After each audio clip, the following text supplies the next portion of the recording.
পরীক্ষার গ্রামার সেকশনে ভয়েস চেঞ্জের প্রশ্নগুলো কি একটু প্যাচালো মনে হয়? মনে হয় সব নিয়ম তো জানি, কিন্তু উত্তর করার সময় কোথাও যেন একটা খটকা লাগছে। কোনো চিন্তা নেই, এই আলোচনায় আমরা ভয়েস চেঞ্জের সবচেয়ে কঠিন নিয়মগুলোকেও একদম সহজ করে বুঝে নেব, এমনভাবে শিখব যাতে পরীক্ষার খাতায় 1 নম্বরও কাটা না যায়। দেখুন, একটা সাধারণ বাক্যকে অ্যাক্টিভ থেকে প্যাসিভ করা কিন্তু বেশ সোজা।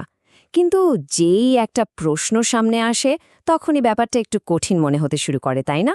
ইংরেজি পরীক্ষার এটা একটা খুব কমন চ্যালেঞ্জ। তো চলুন আজ এর সমাধানটা করেই ফেলি। আমাদের আজকের আলোচনার একটা পরিষ্কার রোডম্যাপ আছে। প্রথমে আমরা মডেল ভার্বের ব্যবহারটা দেখব। এরপর আমরা প্রশ্নবোধক বাক্য বা ইন্টারোগেটিভ সেন্টেন্স নিয়ে কাজ করব, আর একদম শেষে পরীক্ষার ঠিক আগের মুহূর্তের জন্য থাকবে একটা কুইক রিভিশন গাইড। তো চলুন আমাদের প্রথম মডিউলটা শুরু করা যাক। মডেল ভার্ব মানে ক্যান, শুড, মে, মাইট এই শব্দগুলো ব্যবহারের একটা খুবই সহজ আর নির্দিষ্ট ফর্মুলা আছে। বিশ্বাস করুন, শুধু এই একটা ফর্মুলা মনে রাখলেই মডেল ভার্বের যে কোনো ভয়েস চেঞ্জ আপনি খুব সহজেই করে ফেলতে পারবেন। এই টেবিলটা হলো মডেল ভার্বের জন্য আমাদের গোল্ডেন রুল। ভালো করে খেয়াল করুন, অ্যাক্টিভ থেকে প্যাসিভ করার সময় ঠিক কি হচ্ছে। অবজেক্ট চলে আসছে একদম সামনে, আর সাবজেক্ট চলে যাচ্ছে শেষে। আর সবচেয়ে গুরুত্বপূর্ণ যে পরিবর্তনটা হচ্ছে সেটা হলো মডেল ভার্বের ঠিক পরেই একটা বি বসছে এবং মূল ভার্বের V3 মানে পাস্ট পার্টিসিপল ফর্ম ব্যবহার করা হচ্ছে। এই উদাহরণটা দেখুন, তাহলেই ব্যাপারটা একদম পরিষ্কার হয়ে যাবে। অ্যাক্টিভ বাক্যের object the T20 IPL trophy passive বাক্যে সাবজেক্ট হয়ে গেল। এরপর মডেল ভার্ব মে বসল, তার সাথে আমাদের নিয়ম অনুযায়ী একটা বি যোগ হল, আর উইনের V3 ফর্ম 1 বসে গেল। দেখলেন তো কি সহজ? আর যদি বাক্যটা নেগেটিভ বা নাবাচক হয়, যেমন he can't climb up the tree, তাহলেও কি নিয়মটা বদলে যাবে? একদমই না, নিয়মটা হুবহু একই থাকবে, শুধু নট শব্দটা মডুল ভার্বের সাথেই থেকে যাবে। দেখুন, ক্যানট এখানে ক্যানট বি হয়ে গেছে, তার মানে মূল নিয়মের কোনো পরিবর্তনই হচ্ছে না। এমনকি ইউজড টুর মতো মডেল ফ্রেজের ক্ষেত্রেও আমাদের ওই গোল্ডেন রুলটা কিন্তু একই রকমভাবে কাজ করে। খেয়াল করে দেখুন, ইউজড টু মেক বদলে গিয়ে হয়েছে ইউজড টু বি মেড। এই উদাহরণটা আমাদের দেখিয়ে দিচ্ছে যে নিয়মটা কতটা নির্ভরযোগ্য। আচ্ছা, এতক্ষণ তো আমরা অ্যাক্টিভ থেকে প্যাসিভ করা শিখলাম, কিন্তু পরীক্ষায় তো অনেক সময় উল্টোটাও আসে, তাই না? মানে প্যাসিভ থেকে অ্যাক্টিভ করতে বলা হয়। চলুন এবার সেই প্রক্রিয়াটাও একবার দেখে নেওয়া যাক। এটা আসলে একই ফর্মুলাকে শুধু উল্টো করে ব্যবহার করার মতোই সহজ। প্যাসিভ থেকে অ্যাক্টিভ করা কিন্তু আরও সহজ।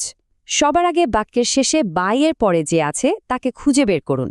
এখানে যেমন দ্য পুলিশ, এটাই হবে আমাদের অ্যাক্টিভ বাক্যের সাবজেক্ট, তাকে একদম শুরুতে নিয়ে আসুন। এরপর প্যাসিভ বাক্যের বি আর ভার্বের V3 ফর্মটা বাদ দিয়ে দিন, শুধু মডেল ভার্ব আর ভার্বের মূল বা V1 ফর্মটা বসান।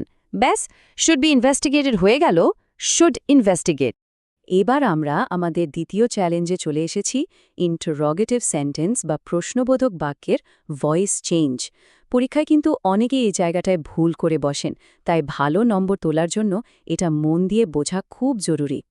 প্রশ্নবোধক বাক্যগুলোকে সহজে বোঝার জন্য আমরা দুটো ভাগে ভাগ করে নিতে পারি। একটা হলো ইয়েস নো প্রশ্ন, যেগুলো সাধারণত ডু, হ্যাজ, আর এর মতো হেল্পিং ভার্ব দিয়ে শুরু হয়।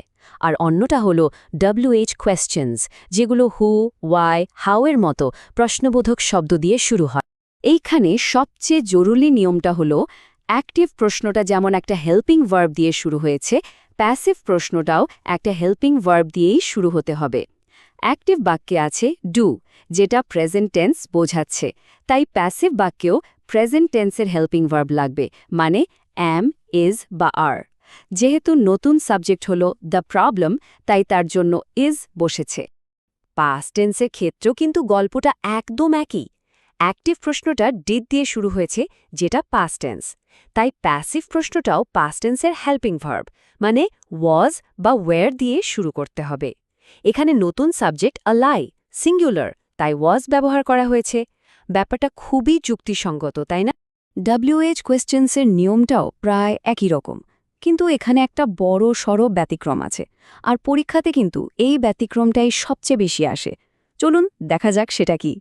ওয়াইয়ের মতো বেশিরভাগ WH ওয়ার্ডের ক্ষেত্রে নিয়মটা খুবই সোজা। WH ওয়ার্ডটা বাক্যের শুরুতেই বসে থাকবে, ওর জায়গা কেউ নিতে পারবে না। যেমন এই বাক্যে ওয়াই দুটো বাক্যেই প্রথমে বসেছে, আর এর পরের অংশটুকু আমরা ইয়েস নো প্রশ্নের নিয়মেই পরিবর্তন করেছি। আর এই হলো সেই বিশেষ ব্যতিক্রম যেটা পরীক্ষার জন্য সবথেকে গুরুত্বপূর্ণ। যখনই অ্যাক্টিভ ভয়েসে প্রশ্ন হু দিয়ে শুরু হবে, প্যাসিভ ভয়েসে সেটা চোখ বন্ধ করে বাই হুম হয়ে যাবে। হু হলো একমাত্র WH ওয়ার্ড যার এই বিশেষ পরিবর্তনটা হয়। এটা কিন্তু পরীক্ষার জন্য অবশ্যই মনে রাখতে হবে। চলুন নিয়মটা আরও ভালোভাবে বোঝার জন্য আরেকটা উদাহরণ দেখা যাক। অ্যাক্টিভ প্রশ্ন, হু লেন্ট ইউ দিস আমব্রেলা? এখানেও দেখুন হু বদলে গিয়ে প্যাসিভ বাক্যের শুরুতে বাই হুম বসেছে, আর বাকি নিয়ম কিন্তু একই আছে। সুতরাং মূল কথা একটাই, হু দেখলেই প্যাসিভ ভয়েসে বাই হুম ব্যবহার করতে হবে। আমরা আমাদের আলোচনায় প্রায় শেষ পর্যায়ে চলে এসেছি। এই সেকশনটা হলো একটা পাওয়ারফুল সারসংক্ষেপ।